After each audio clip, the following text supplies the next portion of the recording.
ये कहानी है आईपीएस रोहन प्रमोद बोत्रे की। सीएम योगी के बुलडोजर और आईपीएस रोहन की ईमानदारी का एक दिलचस्प किस्सा है। मुख्तार अंसारी की 160 करोड़ की प्रॉपर्टी पे बुलडोजर चलवाने वाले तत्कालीन गाजीपुर एसएसपी रोहन प्रमोद बोत्रे की कहानी फिल्म सिंघम से भी अलग है। फिल्म सिंघम में एक पुलिस वाला गुस्से में सिस्टम को सुधारना चाहता है, लेकिन पुलिस विभाग के कई करप्ट अधिकारी उस बाहुबली नेता के साथ होते हैं और इधर अजय देवगन अकेले पड़ जाते हैं। कुछ ऐसे ही कहानी आईपीएस रोहन की है। आईपीएस रोहन प्रमोद बोत्रे की कहानी एक दिन डीजीपी प्रशांत कुमार ने सीएम योगी के टेबल तक पहुंचाई। वहां से तय हुआ कि मुख्तार अंसारी की बर्बादी की कहानी यही हीरो लिख सकता है। एसएसपी रोहन अपनी पोस्टिंग का पेपर लेके गाजीपुर एसएसपी कार्यालय पहुंचते हैं और वो एक इंटरव्यू में कई रात से पर्दा उठाते हैं। वो कहते हैं 2022 में कासगंज से ट्रांसफर होकर मैं गाजीपुर पहुंचा था। मेरे सामने कई केस थे, लेकिन सबसे पहले मैंने मुख्तार अंसारी की ही फाइलें खोली। यहाँ मैंने सबसे पहले मुख्तार की ही फाइलें चेक करनी शुरू की। मुख्तार पर जमीनों पर अवैध कब्जे, बिना नक्शा पास तमाम इमारतें बनवाने, कॉमर्शियल बिल्डिंग से अवैध तरीके से किराया वसूलने के कई मुकदमे दर्ज थे। प्रॉपर्टी सिर्फ गाजीपुर में नहीं थी। मुख्तार की प्रॉपर्टी का कारोबार मऊ से लेकर लखनऊ तक फैला हुआ था। इस प्रॉपर्टी को मुख्तार के भाई अफजाल अंसारी या उसके गुर्गे रन कर रहे थे। इसकी हिस्सेदारी मुख्तार के परिवार को भी जाती थी। मैंने सबसे पहले इन अवैध संपत्तियों पे कोर्ट से ऑर्डर लेकर कार्रवाई शुरू की। जैसे ही मैंने गाजीपुर में मुख्तार की एक आलीशान बिल्डिंग पे बुलडोजर चलवाया, चारों तरफ से विरोध के सुर उठने लगे। कभी उसके गुर्गों के फोन आए तो कभी कुछ नेताओं के फोन।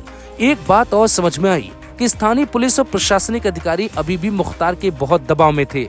हालांकि मैंने उन्हें कानून का हवाला देकर शांत किया, एक्शन जारी रखा। इस दौरान एक बार तो मुख्तार के भाई और तत्कालीन सांसद अफजाल अंसारी से तीखी बहस हो गई, लेकिन 4 महीने में ही गाजीपुर, लखनऊ, मऊ जिलों में मैंने मुख्तार की 150 से 160 करोड़ की प्रॉपर्टी या तो कुर्क कर दी या फिर उस पे बुलडोजर चलवा दिया। हालांकि पुलिस महकमे में भी कुछ लोग उसकी सरपरस्ती करने वाले थे। जैसे ही मैंने उसकी प्रॉपर्टी के खिलाफ एक्शन लेने की तैयारी की, उसके चाहने वालों को सूचना मिल जाती थी। हमारे पास कार्रवाई न करने के लिए फोन आने लगते थे। मैंने किसी की एक न सुनी और अपना एक्शन जारी रखा। शायद इसीलिए मैं वहां ज्यादा दिन तक नहीं रह पाया। 4 महीने बाद मेरा ट्रांसफर लखनऊ कर दिया गया। यहाँ कुछ दिन रहने के बाद अब मैं दिल्ली में आईबी में काम कर रहा हूँ। यहाँ भी काम के अपने अलग अलग तरीके के चैलेंज हैं। सितंबर 1987 में महाराष्ट्र के पुणे में जन्मे रोहन की पढ़ाई पुणे के एनसीएल स्कूल में हुई। सिविल इंजीनियरिंग में ग्रेजुएशन कंप्लीट कर लिया। इंजीनियरिंग करने के बाद ही आईपीएस रोहन अमेरिका गए। वहां पर दिल नहीं लगा। उन्होंने देखा कि भारत और अमेरिका के सिस्टम में बड़ा फर्क है। वो अमेरिका जैसी व्यवस्था को भारत में लागू करने का सपना वहीं से देखने लगे और अचानक करोड़ों की नौकरी छोड़ घर वापस आ गए। वापस दिल्ली आए तो सबने कहा फैसला बेहद गलत है, लेकिन रोहन ने तैयारी शुरू की। साल 2016 में रोहन को यूपी कैडर मिल गया।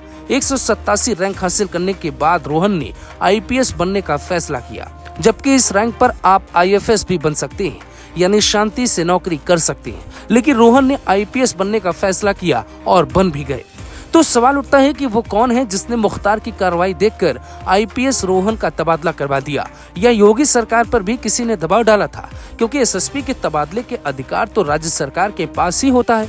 फिर आईपीएस रोहन को सिर्फ 4 महीने में क्यों हटाया गया? मुख्तार अंसारी का नेटवर्क पूरी तरह से चल रहा था। यहाँ तक कि पुलिस वाले ने ही पुलिस वालों के इकबाल पे सवाल खड़े कर दिए।